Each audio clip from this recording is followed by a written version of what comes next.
TDP జిల్లా కార్యాలయాన్ని నిర్మించుకునేందుకు కడప నడిబొడ్డున కోట్ల విలువైన స్థలాన్ని కేటాయించడం ఏంటని మాజీ డిప్యూటీ సీఎం అంజద్ భాషా ప్రశ్నించారు. 2 ఎకరాల స్థలాన్ని కేవలం ఎకరా 1000 రూపాయలకు కట్టబెట్టారని ఆరోపించారు. ఆ స్థలం విలువ 80 కోట్ల పైమాటేనని తెలిపారు.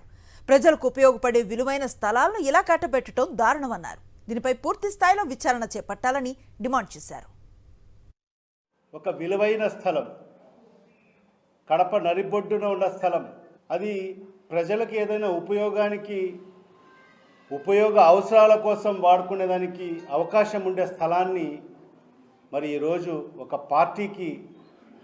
పార్టీ ఆఫీస్కు దారదత్తం చేయడము ఎంతవరకు సమంజసమో ఒకసారి ఈ ప్రభుత్వ పెద్దలు ఆలోచన చేయాలి. మరి ప్రజలు కూడా మరి ఈ విషయంగా ఆలోచన చేయాల్సిన అవసరం ఎంతైనా ఉంది. అక్కడ ఒక్క ఎకరము సుమారుగా 40 కోట్ల రూపాయల విలువ అవుతుంది.